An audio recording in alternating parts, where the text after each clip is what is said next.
I think having undiagnosed ADHD all through my childhood is really, it has the potential and may have up until recently ruined my life. Like, it makes me feel like I don't have what it takes to do almost everything because of all the failure that you have from zero to the moment you realize what's wrong. It takes a lot of courage to share your story, to amplify your voice, to turn your mess into your message, your traumas into triumphs, holistically speaking. But what I've learned in this age of podcasting, and definitely in my 30 years working in broadcasting and also in mental health, is that there are so many more stories to be told. And that's really what empowers us, is being able to use our voice. And Jessica Kupferman is making that her mission. Now, you might be asking, who's Jessica? If you're in the podcasting space, you most likely know who she is. She is co-founder of She Podcast, which is an incredible supportive group for women and those who identify as women who are taking up space at the microphone, doing the podcast thing, right? And she is also a guest on this week's Holistically Speaking. She's sharing her own story, sharing her own voice about what it's like to be a podcaster and a woman and someone who is amplifying in an undeniable way. You're going to learn more about that. How she takes ownership of her ADHD. I'm hearing a lot about ADHD working in the mental health space, and really it's causing a lot of us, even as we reach midlife, to wonder, is this something that I'm dealing with? We talk about that. Also, we talk about what it's like for her, or what it's been like for her, to lose a child to a heroin overdose, and how she has used that experience and it's become her strength and compassion to show up for others. The importance of finding humor in the healing, and of course, what it means to be undeniable. The theme of this year's She Podcast Live, which I am so excited about. It's happening June 19th through the 22nd in Washington, D.C. I will be there as one of the speakers about how to be mindful at the microphone. And I'm going to be sharing more about how you can put active emotional well-being into your own hands with havening. We're going to do some self-havening at that event. Plus, podcasters out there, listen up. A chance for you to join us in DC if you haven't bought your ticket already this June. I've got you. I've got an awesome discount code for you to be there in the room, in the space with us. It's going to be an amazing couple of days in DC. We're going to have a good time. In fact, I am even going to put some time aside while I'm there that week to do one-on-one self-havening sessions with folks. If you are interested in getting in on that and signing up for a session with me and learning about this amazing neuroscience that I use every day in my practice, just go to holisticallyspeaking@gmail.com. I will put it in the listen notes along with that discount code for She Podcast Live. And just put podcaster in the subject line, and I will write you back personally with more information about how you and I can work one-on-one during this amazing event, because there'll be some time. There'll be some downtime for us. And listen, talking about amplifying, I want to hear from you. I want you to share your voice on the show. I've been making some changes here, as you know. My last episode, 119, as I was talking about reaching the big 5-0, I wanted some sage words of wisdom from listeners, and I got so many people that got back to me just by sharing their voice. And I want to do it again. I'm going to do this more because I want you to be a real part of this show, not just a listener, but a participant if you want to be. And here's what I'm asking. This is the big question this week, and this is going to be great because it's for an upcoming episode. This week's big question I'm asking you is, this is a simple one. What are you grateful for? What are you grateful for? It can be the smallest thing. It could be a cup of coffee. It could be your favorite lip gloss. It could be your family. It could be just waking up in the morning with the two gifts that give you the opportunity to see. I want you to share it with me. Just share your name, where you tune in from, and go to speakpipe.com/holistically speaking and share your voice. But it's not just you sharing your voice, because I'm going to pick a lucky winner of those folks that submit, and you're going to have a chance to win the Grateful People's Journal or the Coffee Table Book, which I absolutely love. This is an upcoming guest on my show, Teddy from Grateful Peoples. He is the founder, and It all started with that coffee table book of people just submitting their gratitude moments. So I want to hear from you because gratitude is something we need to talk about. And I've talked about this before, that if you start your day with 2 minutes of gratitude, you have a 27% more likelihood of having a good day 6 to 8 hours later, right? This isn't the first time I've shared this. So give me those gratitude moments because that creates a space for more gratitude. And you might win a Grateful People's Journal or coffee table book. This is such a gift. I can't wait to share this with you. All right. All of that will be in the listen notes, but I think it's time to amplify and get undeniable with Jessica Kupferman. Take a listen. We have been planning this one for a while, Miss Jessica Kupferman, and I am so elated to have you here on Holistically Speaking. You are a dynamo in the world of podcasting, especially holding space for women or those who identify as women. So thank you so much for being here and creating that space and amplifying that message. Thank you so much for having me. I'm super excited to talk to you at long last. At long last, 2 ships pass in the Yes. night, we finally meet. Marvelous. You're you're such a ball of humor too. And every time I have watched you and connected with you in any way on social media or just in general, I find that there is such humor behind so much of what you share, which I think is, someone who works in mental health and holistic health, there's humor in the healing. And you definitely make a really profound space for that, like really create a space for that. And I'd love to know, like, where does that really come from? Is that really part of your whole being, your entire life? My dad, pretty much. My dad has a really good sense of humor and it's similar. I've had a lot of like observational lessons and cues from how he jokes with other people. But yeah, I mean, like he's been funny my whole life. His brothers, he's funny with his relatives. His mother was pretty funny. She was actually like a vaudeville showgirl, my grandmother. So she was, Awesome. like when people tell stories about that side of the family, it's usually either about my grandmother or my father, because the other two are like, not as exciting or eccentric as the two of them. So, and also my mom was my dad's biggest fan. She thought he was hilarious and laughed at his jokes and encouraged him to be ridiculous. And I think I kind of caught on. I don't know that I've always had no, I think I have. I mean, like your humor doesn't really shine until I would say like high school was probably when I started to say what I was thinking. I mean, part of it is having ADHD and not having the wherewithal to think before you speak. So I would say what I was thinking, even if it was not ridiculous, but like insulting to other people. And I would say, doesn't your mother, whatever, and everyone would laugh because they were thinking what I was saying. So, when people laugh, that encourages you to also be more, abrupt, abrasive, humorous, sarcastic, whatever it is. And I think like something I've learned, just because I feel like I've come from that place too. Like I like to have humor behind everything. There's humor in the healing. There's humor in not wanting people to laugh at us. So when we're creating the space for the joke or the comedy or just being a little witty, it's really the fact that you don't want others to laugh at you. So if you have a space or a stage where people can laugh at what you're sharing, that's a much better option, right? Especially when we're kids, because we're so impressionable, Yeah, I mean, now that you say that, a lot of my humor now is about making other people feel comfortable. I joke about myself, about a situation.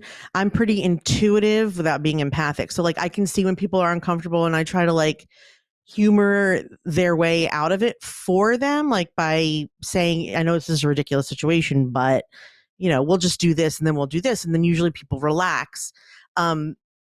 I will also say that from having ADHD, I'm not very comfortable around people who can't laugh or who are too serious. And so if I will make like an intro joke, like a let's see if this is funny kind of like if they don't laugh, I instantly hate them. like they're dead to me. Because if they can't have like a laugh about the weather or whatever, we're done here. We're done here. I'm can't be comfortable. I cannot relax around people who can't laugh at stuff, Even if you're having a grumpy day. Yeah, it's like crickets. Most people will laugh even if they're grouchy. I can always make someone laugh, even if they're especially grouchy. So if it's not coming, then clearly they don't have a sense of humor. If they don't laugh at me, it's over. It's over between us. You're dead to me. That's the rule. That is a rule. You're dead to me. But because though sometimes I'm trying to make myself comfortable or them comfortable with me. Yeah. And it's like, if you're refusing to do that, who needs you? Who needs you? Mm. You know, I mean, because the purpose of it, is to hold space for that, but also to like, it eases tension. Laughter eases tension. And that's sort of what I feel like I'm good at, is being a judgment-free zone, easing tension in other people, making them feel comfortable with me, comfortable with themselves, comfortable in the environment. I don't know. Maybe my skills are not being put to proper use of what I'm doing. Maybe See, that's what I'm here for, Jess. Yeah, that's what I'm here for, to help you find I don't more. know what job requires you to make other people comfortable besides a terrible job like hospice. Like, what job can you can't joke with those people. So like, that's not the job. So what's the job? What would be the job? Coaching, girl. I have Coaching. Help people like help people mirror back what they don't see in themselves. That's what I do. I mean, as both a practitioner and a coach, every day it's about helping you see parts of you that you don't see in yourself. Right? Isn't that what it's about? And then help you amplify that message. Yeah. You'd be a great coach. You're already a coach. You are a coach. I think I'm a good coach, and I have tried it before. I believe that it was the follow-up from the coaching sessions that was not my forte, and it sort of made me feel like yes, we had a great session, but like, if I can't bullet point it and folder it and give it to you or organizationally, then I've failed them somehow. So I sort of felt like I wasn't doing them justice. But I do like giving people advice. I've also wanted to do like an advice column. I think that would be a good job for me. I think Jess. I would love to see that, but do it like Ask Jess, and do it like on the podcast platform too. Yeah, that's what I was thinking. Like, that's exactly what I was new thinking. Dear Abby. The new Dear Abby. Exactly. Your favorite. It was like Dear humor Abby. and sass. Yeah. I love sister. it. See, this is a space to kind of creative ideas are flowing, that's Holistically Speaking has many different avenues that are going on here. But I want to touch on something you just, you see, you're welcome. I'll send you the bill. Thank you. Thank you so much. And we're Therapy's done. amazing, by the way. I know. I'm incredible, aren't I? You are. I want to touch on the ADHD though. That was something I wasn't aware of about you. Oh, really? And is that something that you found out? No, I didn't. I didn't know that. We've talked about a lot of stuff, but that's just coming up for the first time. And I'm curious because we're seeing more people in their later years. You're not finding that out when you're in high school or younger. A lot of people are finding it out later, like, I've got this, I'm kind of all over the place, or, and not just saying that's what it is, but, or I'm losing focus, or I'm hyper visual, or whatever it is. And they find out later that you might have something that, or you're facing something in your life that puts a name with it, that helps you deal with it. Was ADHD something that you found out early or later? I was 19, actually. I was in college. Yeah. And I had sailed through high school. I went to a very small high school, like a small town place. And I had I have still a photographic memory. So for every test, they would give us like a study, like a practice test, and I would memorize it. And then I would get an A's on the test. So when I got to college and they were like, we need you to read 30 pages by Thursday, I was like, oh, I'm not going to do that. That sounds like a lot of work. No, thank you.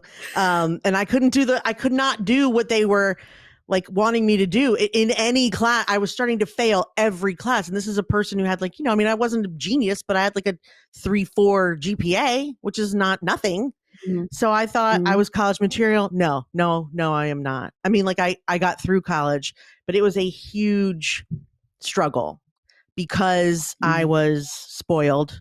So, I mean, like this goes back to like when I was a kid. When I was a kid, I could read by the time I was like 4. I was reading to my kindergarten class who couldn't read yet. And so I went in school year early because I was so gifted when I was young. And then we had a gifted and talented elementary school. And my mom wanted to put me in that. And they were like, well, she's already ahead. Let's just see how she does. Well, consequently, I was very bored because I was in regular school. And so it turns out I coasted from like 1st to 12th It was very easy, easier than it probably should have been. So I have no study skills. So by the time I got to college, I mean, you can't really coast. This is a lesson if you're listening and you think you cannot coast in college. You have to actually do a lot of reading. They don't go over everything in class. It was quite a shock to the system, I must say.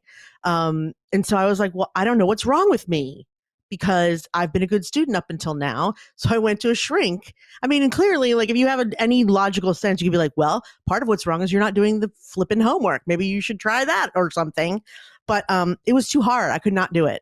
It was too much. I didn't have the focus. Couldn't figure out like how come everyone else seems not to have a problem doing hours and hours of homework and I can't bring myself to do it. And so they tested me. I found out I had ADHD and I did nothing about it for like 10 years. I just flailed around, got fired a lot. I finally finished college. I had 2 kids. And it wasn't until I was 29 or 30 that I decided I would take medication and get my life together. But it took a long time. And I think people with ADHD don't like to take medicine, which is also not a good, trait. But there is something about that. Like, I don't know. It's really weird. There's a very strong instinct in my body not to medicate myself for anything, headaches, anything. I hate medicine. I do take my ADHD medicine religiously, though. Now that I've started it, I will never, ever be without it, ever. I think it says something to have made a decision back when you were 19, because I think in this day and age, especially, and I'm a college professor too, kids are more open to talking about their mental health, which I love, and I incorporate different methods in my classroom to help my kids through, because a lot of them are dealing with stress and overwhelm and then take on the internet. And that's a whole nother medium that we didn't really have when we were in college, right? Yeah. Yeah. It's so much an overwhelm, right? And it's so good to see that you took control of that at 19 at a time when we didn't really talk about those things, right? Yeah. You kind of just sailed through and think, oh, all right, maybe I just have this problem, and or you think it's you and you take it in personally. And of course, it took you the 10 years to really kind of get a hold on it, because you're like, this is a complete change in my life. Like it's almost like the scarlet letter on us in a way. Anytime there was something weird, True. oh, you go to therapy. We didn't talk about those things, It's and true. now there's like a clear space for that. It's good to see this generation really taking hold of their emotional well-being in a more powerful way. Of course, there's more overwhelm available, but I love so much that you're attributing that to me. But the truth is, I was an out-of-state student and I was failing. And my father was like, you better figure this out because this is an expensive problem for you to have. Don't fail. I'm paying for it. Figure it out. And so I was like, okay, guess I'll go figure it out then. I mean, yes, I did. Yeah. But I was definitely encouraged by the fact that I was in if I'd gone to University of Maryland, maybe nobody would have ever noticed. But the fact that it was like whatever, 30,000 a semester, whatever it was, I don't even remember. But the fact that it was expensive, my father was like, "Wait, what are your grades again? Wait, what? No, we're not doing that. No." I mean, he was like ready to bring me home unless I figured it out. So I figured it out. But I mean, so give yourself credit for figuring it out. I will. And also my father likes to threaten me into doing what's best for me, which is not a terrible, that's not a terrible experience. It just is what it is. So yeah, it's a good thing to pass on. So as a parent, how is that transferred for you and transitioned for you to hold space for being as a parent, if with that being present? Well, all 3 of my kids have ADHD. I'm not sure about my oldest simply because she seemed not hyperactive, but she definitely didn't and she also could focus on stuff she wanted to focus on, but I know that's like hyper focus. But the boys are definitely have issues. They don't listen. They refuse to listen even when they can hear me. They, they kind of are on their own little planet. It was different. My daughter was much more malleable at a young age, whereas I have a 7-year-old who I have to I feel like if I'm not screaming, he won't move. I have to say things in the most polite manner 10 times, and then the one time I'm angry, he goes. Which why is that necessary? I mean, but to me that's I'm not in danger. It's like, it's kind of reckless. Like, I'm not in danger. Nothing's going to happen. Like, I'm busy doing something else. I can hear her, but I can't really hear her. Like, all of that's ADHD. So, I have a so feeling there's a lot of parents who listen that are going to resonate with that message. I yeah, don't think you're alone in the battle. when my little boy was 3, the oldest one, Nathan, Mm. when he was 3, he was kicked out of 3 daycares in 2 weeks. Nobody would keep him. He was just like, I don't know, like running with throwing chair, whatever he was doing. They didn't want him to do it. He was kind of like a danger to himself and others. So we had like a psychological, what's the thing when they involve themselves, like an help me out here, Hilary.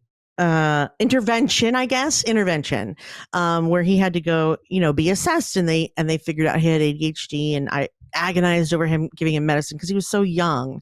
But they told me that, with ADHD medication, you take it in the morning, it's gone by the afternoon. So really no harm done if it doesn't work. And it's very mild. So like, it's not going to do much because he's so little. So they gave me a tiny dose. I gave it to him. We were in the office. We gave it to him within a half hour. He was doing a puzzle and he goes, "Look, mommy, I'm so busy." And he was so excited that he could sit and do a puzzle and not be running around the room like a maniac. So instantly I knew I had done the right thing, because I thought, if this creates a situation where if you don't medicate your kid and they misbehave in class, or they can't behave in class, not necessarily misbehave, the other kids look at that kid like he's a jerk. What's he doing? Why is he interrupting? The teacher calls them out. Now the kids don't like them, both because the teacher doesn't like him and because they think he's being a jerk. And you're just socially crucifying your kid by not getting them help in some way. So that's why I continued to do it. Not because he could do a puzzle, but because he was already becoming socially stunted at that age by not being able to, keep a friend because he was always getting in trouble. It was awful. So now with this Yeah. one, with my latest creation, Isaac, he kind of has opposite. He has 1,000 billion friends, but he's very, but again, he doesn't listen. It's not just to me. He puts himself, he can be in dangerous situations because he doesn't listen. And the homework thing has been an issue with him. It was never an issue for the other ones. It's so interesting how kids are different, how it manifests itself in different people, but it really has allowed me to look for that from the beginning, like because I know that I have it, make sure that they have what they need and that I advocate. And you think, parents who think like, I'm just going to get my kid medication, and they'll be great through senior year. No, you have to advocate for them constantly. There are teachers that don't follow the plans that you've laid out. It's a disaster from start to finish. So like, it has really, me having it has allowed me to understand his side, I think, more than parents who don't. It's allowed me to advocate for them better because I really do know what they need, because I'm just like that.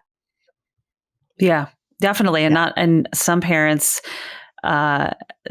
there are parents that I have run into who sometimes, if they think that it's because of them, they don't want to deal with it, because then it's a reflection on what kind of parent you are. And it's like, yeah, but then you're not putting your child first. You're taking the ego stepping in. And I see this a lot. And I think another thing is, from what you mentioned, being in the classroom, it's very sad, is that kids need more social and emotional learning tools. Right. Oh my We're God. seeing this. Amen. I'm an advocate for this and that's basically the Absolutely work with I you. do. The havening is putting the tools in their own hands. If kids have more time to meditate or self-regulate in the classroom instead of going to detention and learn what you did, because they're not learning anything sitting in detention. Let's like go send them to your Except what it room, go smells learn like what in you did. there. Right. Right. But they're not learning or progressing in any way by sitting in their thoughts, because True. then they're just sitting in the negative thought, right? Give them Exactly. something that empowers them, and that's, we can talk about all day about that one, because I'm a big fan of the SELs and giving kids the tools, right? I think having undiagnosed ADHD all through my childhood is really, it has the potential, and may have up until recently, ruined my life. Like, it makes me feel like I don't have what it takes to do almost everything. because of all the Mm. failure that you have from zero to the moment you realize what's wrong. Which is why it's also sad when you, like, especially later in life, when you do find out you have it, you think of all the things you could have done differently if you had only known how to tackle this issue that you're struggling with. But I mean, as a child, it's like, you don't know why you're failing, why you're different, why teachers keep saying not living up to full potential. I mean, that's like, Mhm. I don't think I realized until very recently how that's affected my self-esteem. That instead of sitting down at a teacher meeting and hearing about yourself, she's so creative, she's so intelligent. I heard her handwriting is terrible. She talks through class and she's definitely not living up to her full potential because she's very bright. And instantly I'm just like, I think I just felt like a loser all the time. And it's like permeated so many things that I've attempted to do, you know? So it's Yeah, terrible. It's totally. important to, yeah. We just want to fit in when we're kids. As kids, the most important thing is to feel like we fit in. And I remember one thing that always was on my report card, and I remember it to this day, is that it said she marches to the beat of her own drummer. Now That that upset sounds like you? a positive thing. Yeah, that sounds positive, but when you're a kid, it's like, I don't want to beat to my own drum. I want to fit in. I want to be a part of things, right? And then you feel like you're alienated because you're like special or different. And I think that would the, infuriate me. we're, I think you're right. I wouldn't want to hear that. I mean, we know yeah, now it's a as a compliment, but kid, no way. right. I'd be But as like, a what does kid, we that hear the mean? literal. Yeah, Yeah, it like means you're we're marching alone in around the with a battle. drum and yeah, everyone else is singing one song Right. and you're tap dancing over here. It's terrible. You're And right. it I would didn't hate that. feel good as a kid. Yeah. So, like, we have to be very careful with the words we choose and the words we use, not only with our children or if we're educators with the kids that we teach, but on ourselves. I mean, we are our own worst bully. And we go into this place of like inner bully. We are like the worst kid on the playground towards ourselves first. And much of that comes back to the childhood trauma or what we were dealing with or what we have not dealt with. Right. Mm-hmm. So it's Mm-hmm. holding space for yourself too. And then being more powerful as a parent and going into that space and saying, it's okay to feel these feelings. It's okay to Yeah. be in that moment where you're feeling that. Don't try to deny yourself that. That's part of who you are and it's beautiful, you know? And I hope we're moving more Agree. into that space. At least I'm Me trying to too. I think amplify we that are. message. But I yeah. do feel like Yeah. my That's why we youngest. resonate with each other.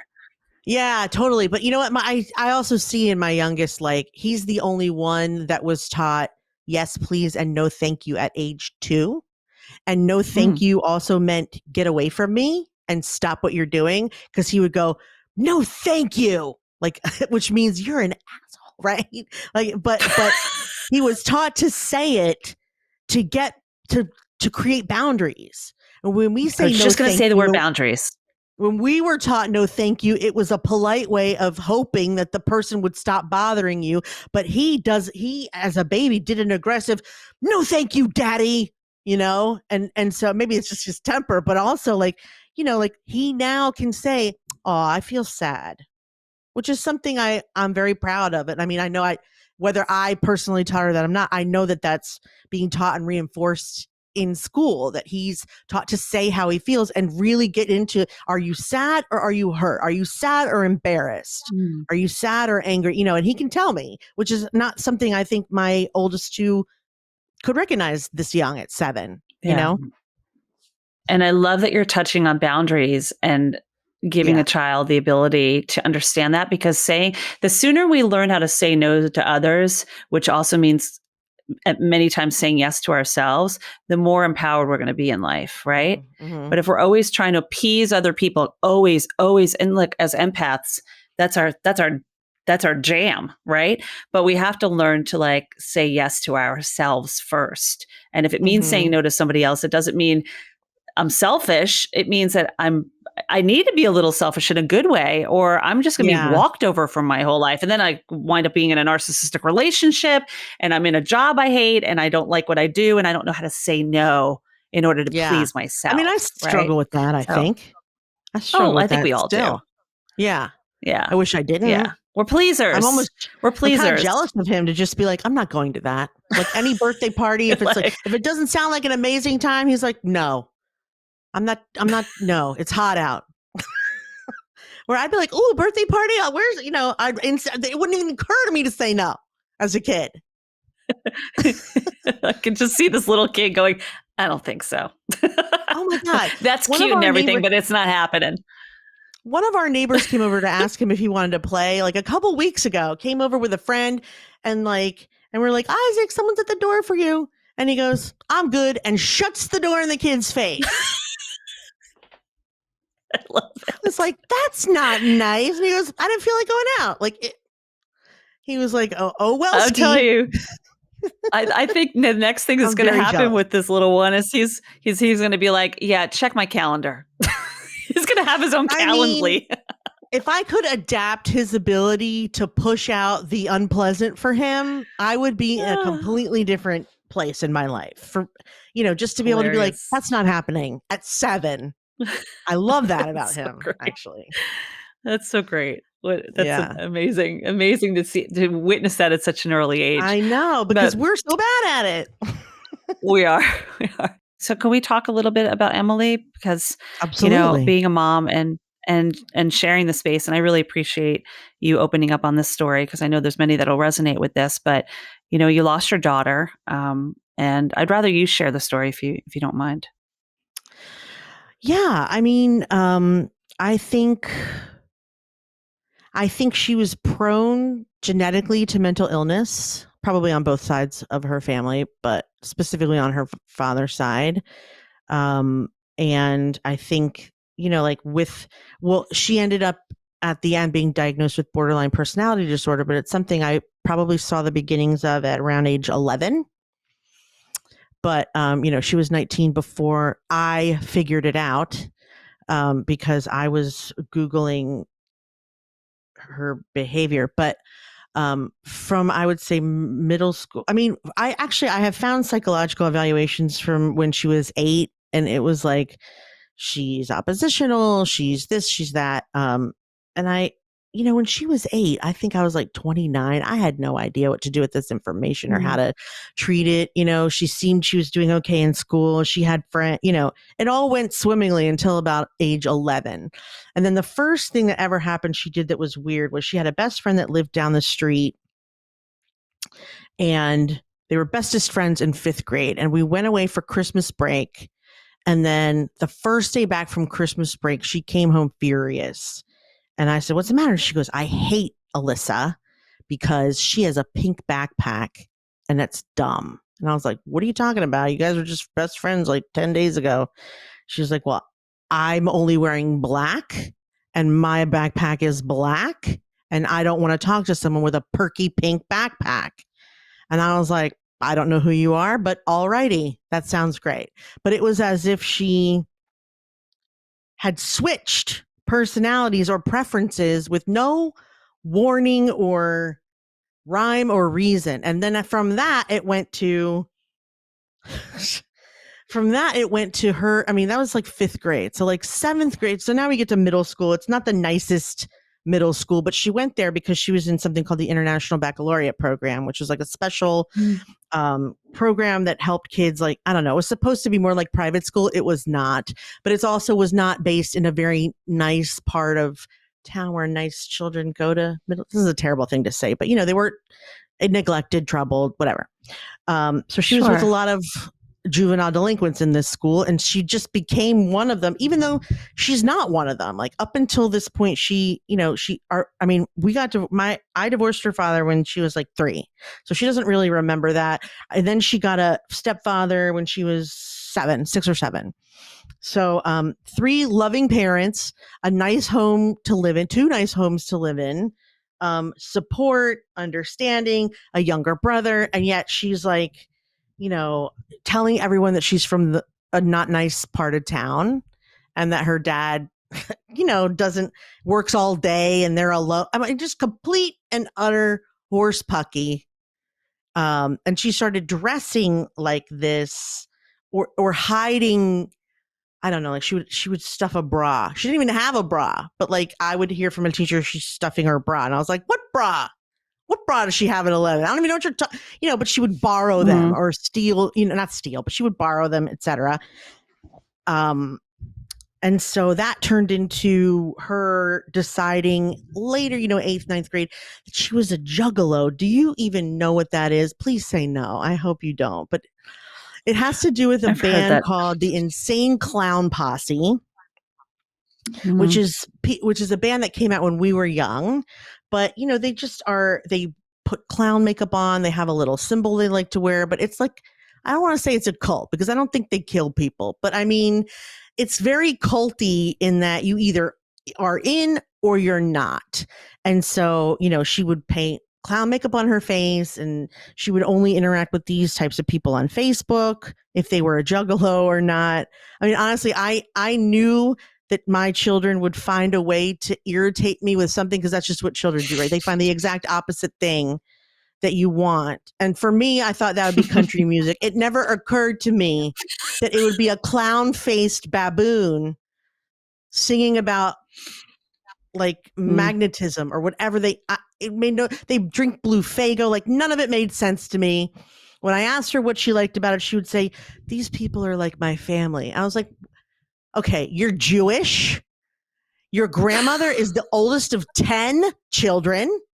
Okay. You have a family. You don't need more family, especially not these people. This makes no sense. But in her head, it was like, she was just like playing this part. Then she went from Juggalo to Southern Belle. A year or so later, she started wearing pearls and cardigans and telling everyone that she was from Tennessee. She has never been to Tennessee. We've never taken her outside of the tri-state area. Okay. If this is what she wants to play, that's fine. And it just kept changing and changing and changing. Mm. I wouldn't say that her behavior got better. It was certainly, like at 14, she went to see, this is where I think things really got terrible. Her grandmother. So when her father and I had joint custody, and she would be with me for a week and then him for a week, and me for a week and then him for a week. And when she was over there, her grandmother lived there, Gail. And it was probably Gail that took care of her, because her dad was struggling with he doesn't now, but was struggling with some alcohol and substance abuse stuff. So she would spend time with my mom, Gail, and feel safe regardless of what her father was, her and Nate both. And then around 14, Gail decided she wanted to move to Florida and took Emily. She just didn't feel like being in Delaware anymore. And so, Rob was going to have to find his own place to live. She wasn't going to be there anymore, but decided, it would be fun if she took her bestest friend, Emily, down to Florida to look for a new house together. And Emily acted out terribly while she was down there, and then came back and told us that she had lived through some horrible tragedy that we could find no evidence of. And that's where things really got crazy. It was like, she told us that she had been abused and went to survivors of abuse and rape therapy for 2 years. And then she started fiddling with alcohol in high school, and telling me that I didn't know what I was talking about when I said, alcoholics drink by themselves. If you're not an alcoholic, why are you constantly in your room drinking? And she told me I didn't know what I was talking about. Okay, I guess just say no is a dream I had. But it started becoming, actually what happened was, she drove my car, and she was inebriated, and she drove on the wrong side of the street, almost killed herself and her boyfriend. And I told her she would have to ride the bus, and she refused. I said, "I'm not giving you my car. You have got to ride the bus to school." She said, "No." I said, "Well, the other option is rehab." Okay. So she went to rehab instead of riding the bus, which is probably better, because she was probably an alcoholic at that point and needed rehab, but it did not get better. They sent her after rehab. So the rehab that I went to was a place she went to was a place in Pennsylvania, and they have step down programs that I think give them kickbacks. So like, there was one in Florida, like a I guess a sober living environment in Florida that she could go to, where people go and relax, and they, get better, and they have, outpatient therapy. And she really wanted to go because that's where Gail lived. And I was like, "No, you're 17 and you've never been away from home. We're not doing that."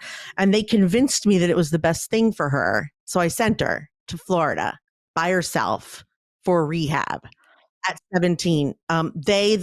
the rehab up here in Pennsylvania, Marmont, that she had been going to.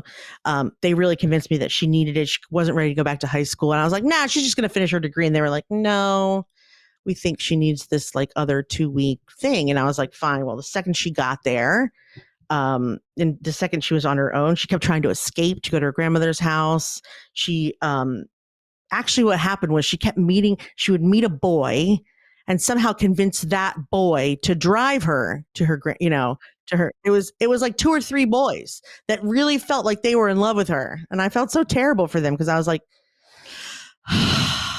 we're, like, I didn't even know how to tell them. It was all, and so she was in and out of rehabs for about 2 years. And somewhere in there, she started to mess with heroin. And that, that was about a year in. After she stopped trying to flee to her grandmother's house, she I guess was in a rehab where you had access to this. She also told me that she didn't have the same credibility as the other people in rehab because she was only an alcoholic. So this somehow encouraged her to do drugs.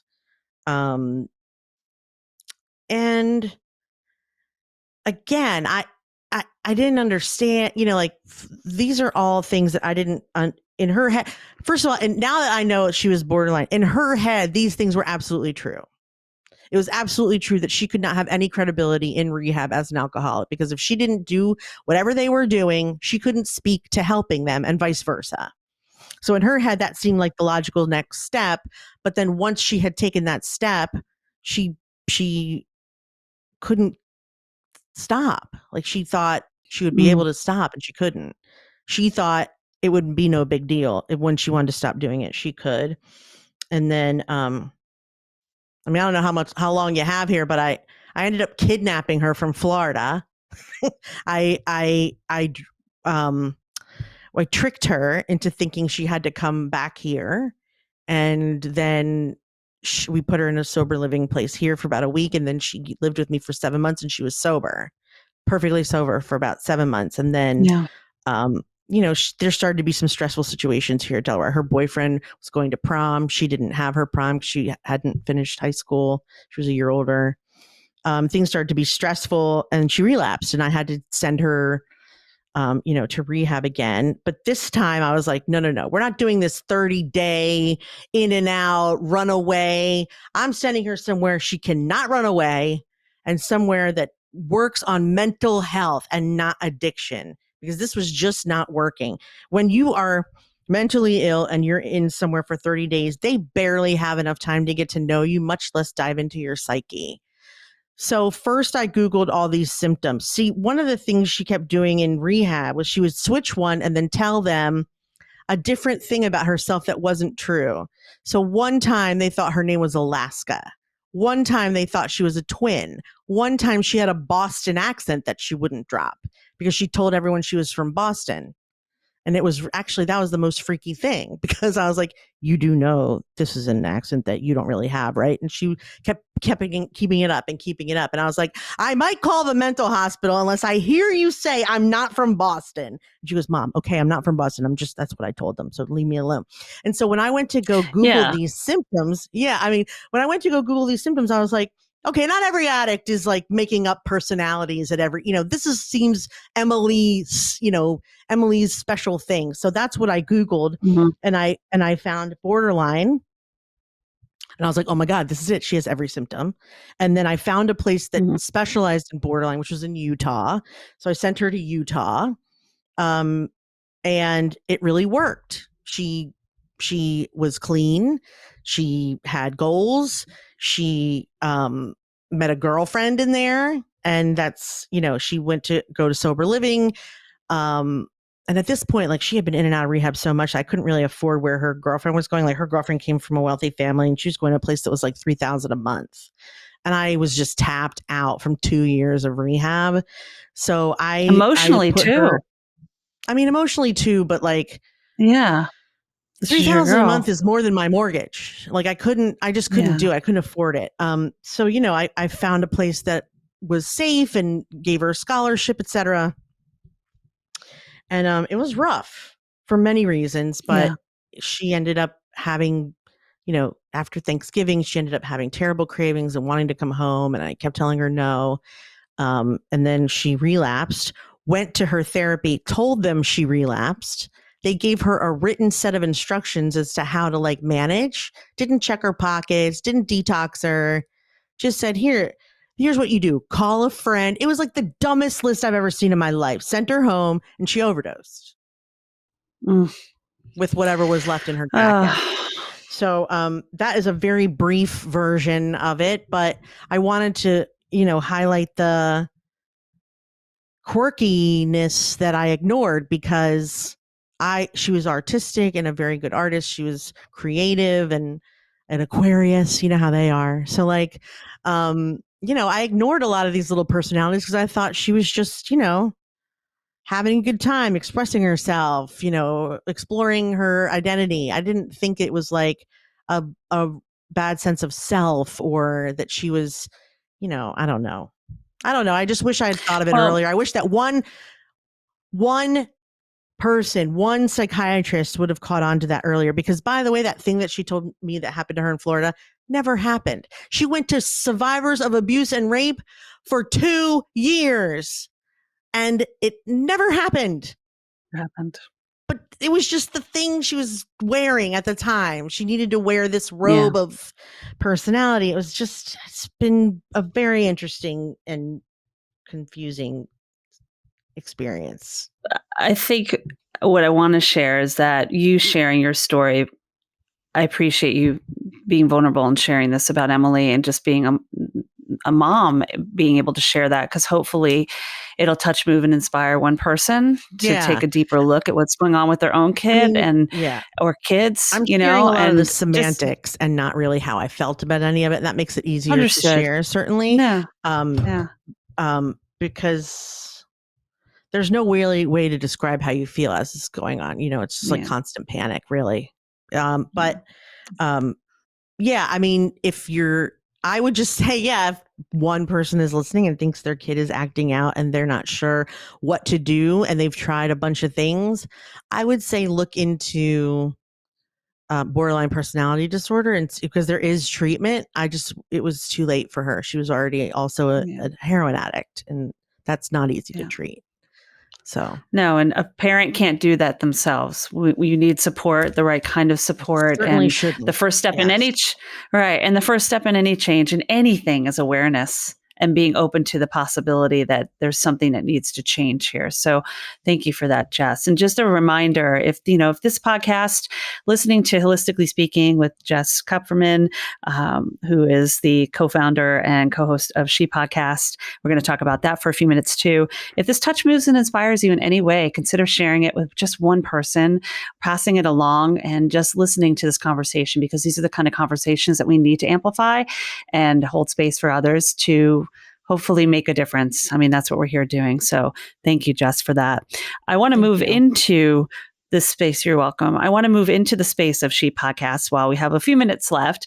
Like I mentioned, you're the co-founder and co-host of this amazing just group of women. And I guess now we say those who identify as, right? I mean, we have to be open and inclusive and diverse, but this growing group of over 21,000, which I'm a member of as well. And I love the connection with people. I've made so many dear friends and had people that I've had on the podcast because their stories are unbelievable. So thank you to you. And also, I mean, there's two of you behind this, and I want to give you the space to talk about that, because this was not something you planned to do, to be a podcaster. So, you're kind of a marketing whiz. I was a blogger and graphic and web designer and social media consultant. And I felt like I needed a different way to get my personality out there. Because when you're just writing, I mean, I'm a good writer, but it's not the same as hearing someone. So I actually had a friend invite me on her podcast. And like instantly I was enamored with it because she was like her own Tonight Show host. And I've always wanted to do that. So I decided I would start a podcast. Actually, what I wanted was to be on more podcasts. And then when I looked at the lineup of podcasts, I realized that, they were mostly men interviewing themselves. And so I was like, they're never going to have me on. I'll have my own. I know a billion women that have amazing stories, and I'm going to interview them all. So that's what I did for years. And then when I wanted to grow it, I went to a conference where I met my business partner, Elsie Escobar, and I met about 6 or 7 other amazing women podcasters. And when I got home from that experience, I wanted them to be like my little hive mind so I could ask them more things. They were more experienced than me. So I started the group with 6 people, and then Elsie asked me if she could add a few more. And then all of a sudden it was 100 people. And then it just kept growing and growing and growing and growing, because it's a place where it's a really, I mean, through the years, Elsie and I have like created systems and made house rules, but from the core, it's meant to be a safe place where you can ask a question without being judged and be given the best possible answer for your situation without having other people's opinions pushed on you. It is very respectful, the way that they support each other in the group. And I think we've curated that very specifically over time. So it is a special place. I'm very grateful. But no, I didn't plan it. It was just meant for me. And then it just sort of turned into something else, which is great. It's such a great place, and it's just a place where it feels like a sorority in a way, but in a good, Definitely. Positive way. That it's a sisterhood of people that we all have a voice. And look, there are over 3 million podcasts out there and growing, and majority are still men holding that space. And we have a story to tell, and we have our own place in this world to amplify. And so I appreciate it. So thank you to you and Elsie for creating this place. And that continues to grow. And that moves us into like this world of like the She Podcast Live that's coming up.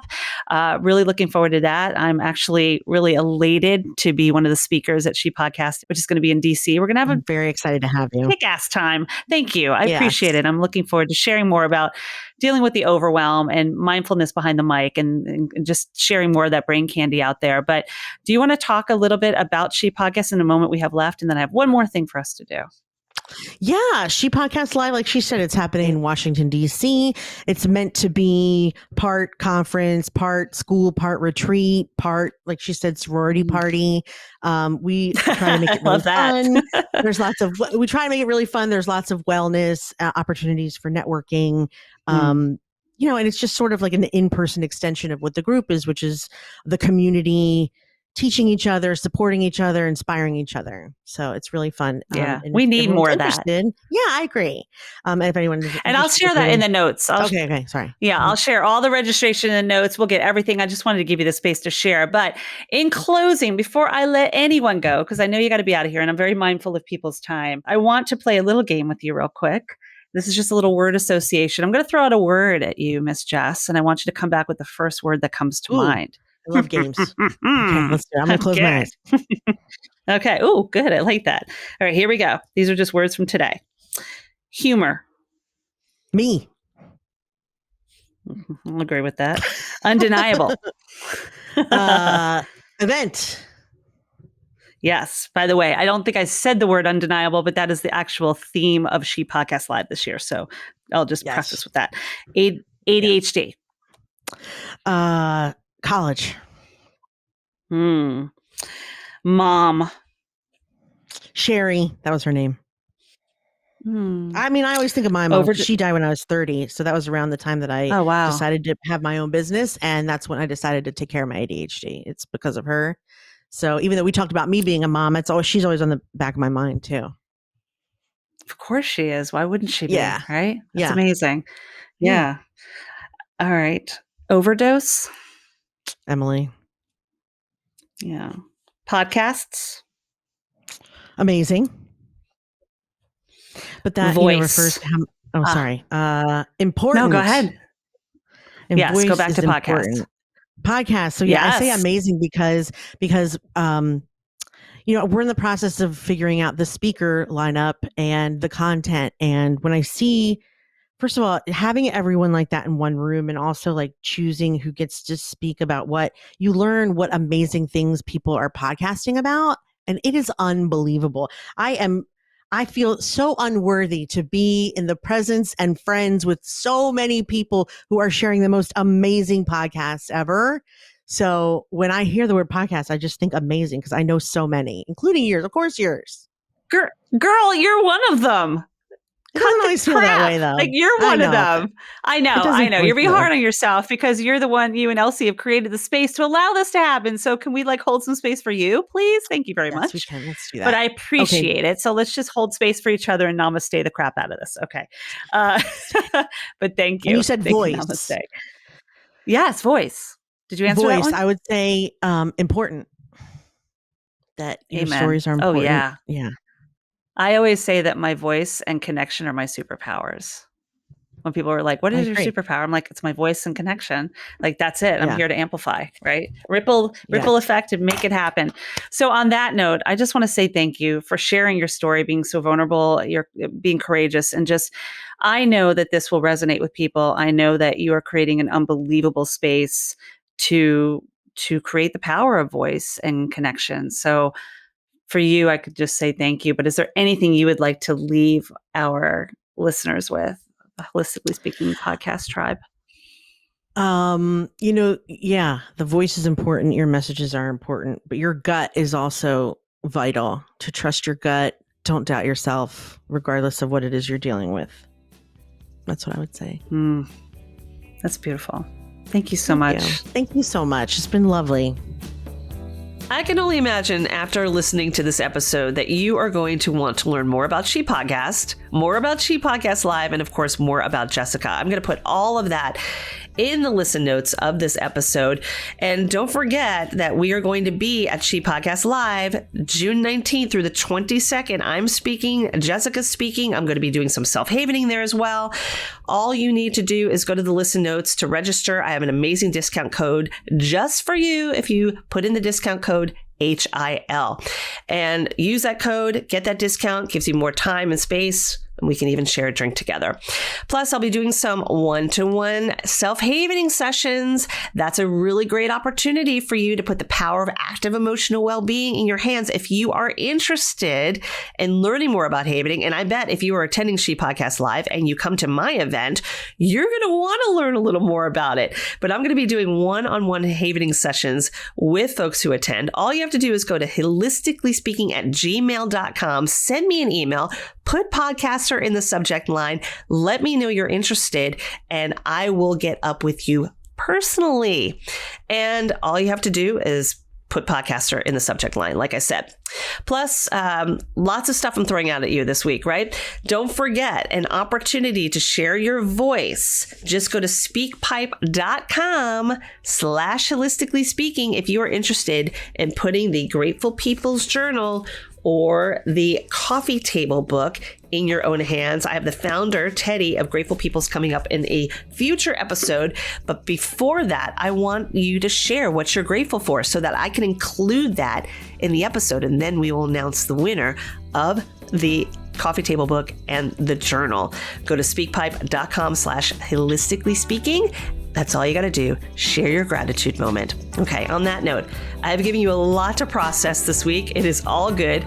I'm so grateful for you and my friends at Two Market Media for editing this episode, my friend Lippo Redding for always bringing the music. And all I can say is thank you. Thank you for being a part of this. Thank you for continuing to amplify your voice, to be undeniable. Be kind to your mind. Don't forget to laugh. I love you, and I'll see you next week.